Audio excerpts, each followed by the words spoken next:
Good morning. Good morning. Good morning, beautiful people. Hey, how are you? It's me, Kirsten. This is the It's Giving Mystical podcast, and this is your podcast for the week ahead, the week of January 16th.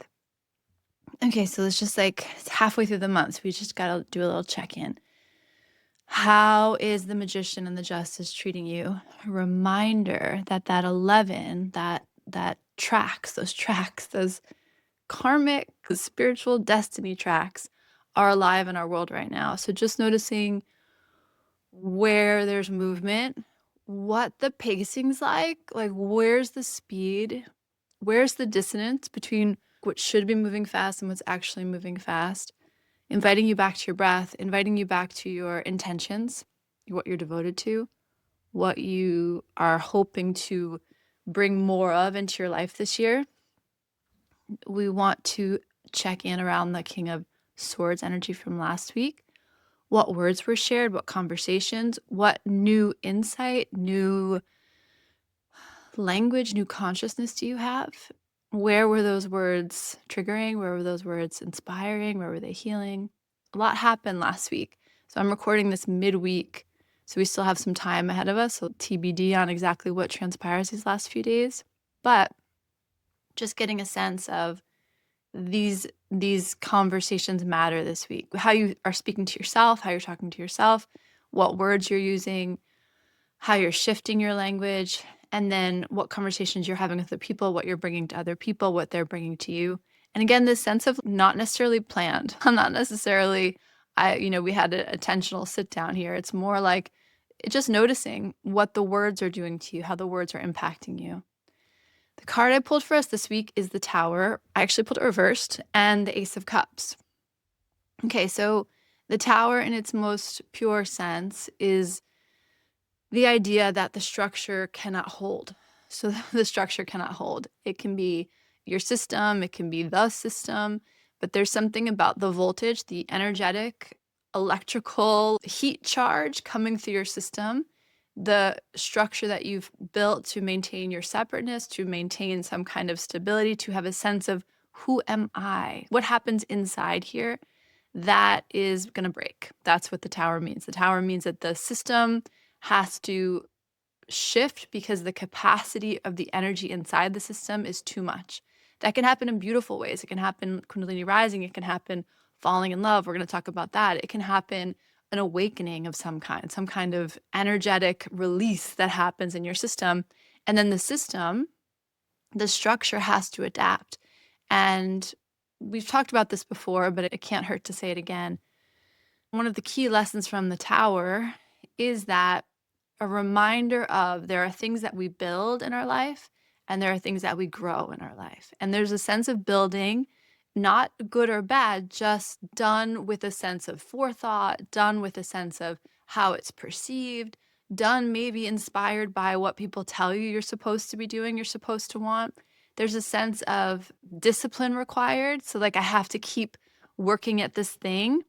I have to show up even when I don't want to. There's a sense of efforting involved, and it creates beautiful things. It creates beautiful structures, but there's a sense of it's man-made. It's like man-conceived and man-made, human-conceived and man-made. The things that we grow are what life is asking of us. So the things we can't help but move into. We can fight it for a long time, but there's an idea, and this came up in Mystic Rising yesterday. One of the women said it so beautifully. Like the wildflower is not confused about how to go through the cracks. The wild animal is not confused about what it needs to stay safe and alive. We are driven by impulses as well, by some seed inside of us that wants to become its fullness. That is how we grow. And here's the thing with the Tower. Here's what it wants to teach you. It's one of its key lessons. The things that want to grow will always beat out the things you have built. So if your soul, your heart, your spirit, the seed that is you needs to grow into something, the things you've built temporarily in the meantime can't live up to that. You just like feel it in your energy, right? There's the things you build and there's beautiful structure there and forethought and planning and efforting. And then there's the things that grow, and they will not be denied. Life will not be denied. What you want to blossom into won't be denied. You can put a lot of effort, a lot of resistance in it, and it still will find its way through the cracks. We could have a whole conversation about that, about the way that we put things in shadow, and yet they come out the other side. Like, what wants to experience life is undeniable. So that's the energy of the Tower. And when it comes in reverse, it might be a little bit more of a gentle understanding, or it might be a little bit more of a subtle shift or a subtle breakdown. And what I always say about the Tower, which my mom always said to me, is you just move slowly in a Tower week. You want to slow things down in a Tower week because there's already a lot of energy in the system. There's already a lot of voltage flying around, and it's trying to extend the capacity of the systems it's involved in.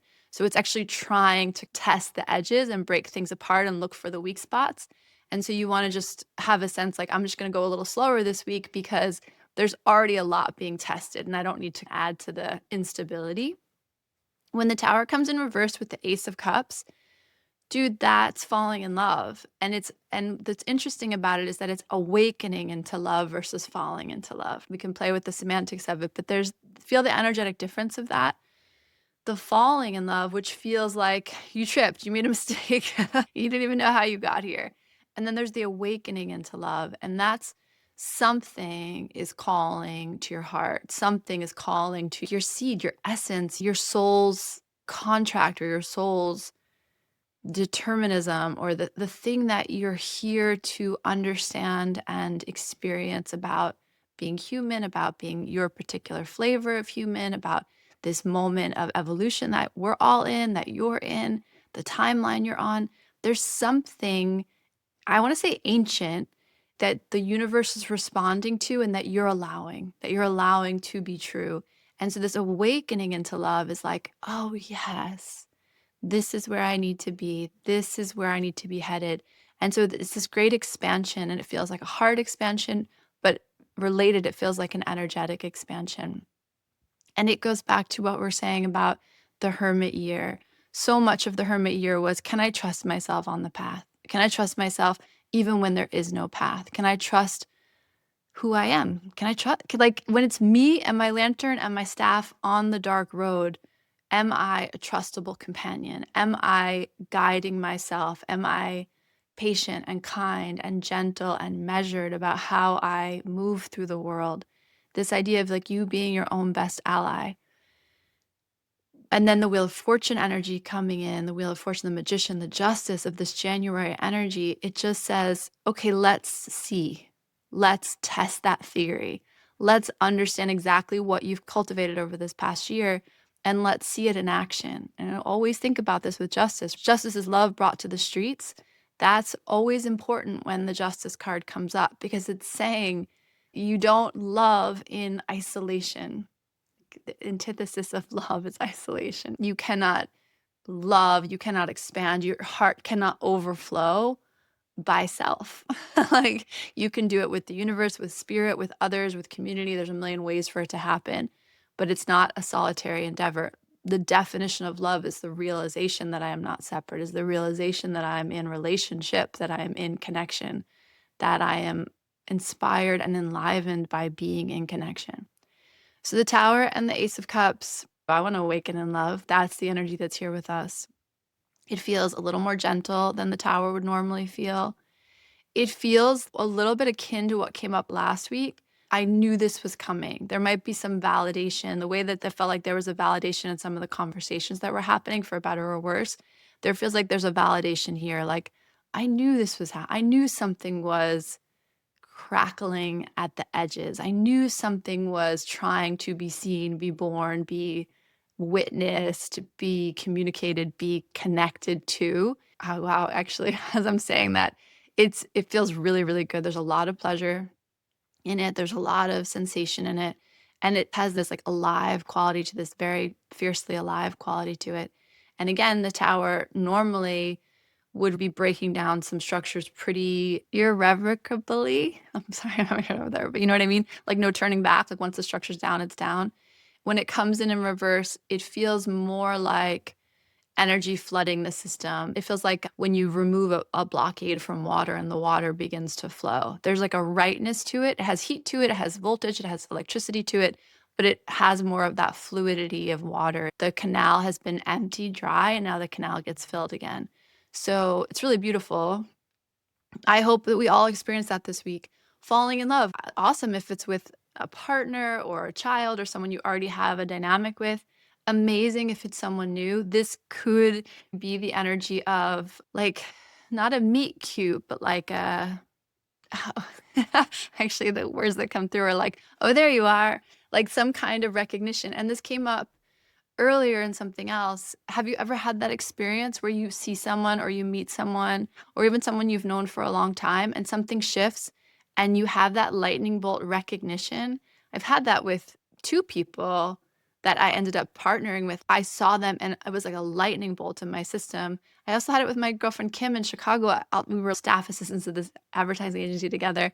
And her first day, I remember her standing up outside I still remember what she's wearing. She was wearing this like gray, black, and white striped sweater. And she stood up in the cubicle.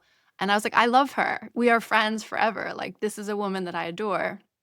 And it's happened to me with two men in my life where there's just this instant recognition of like, oh my God, oh, there you are. I've missed you. I've missed you. And so that can be happening on a soul level. You can put all kinds of beautiful narrative around that, past life connection, soul recognition.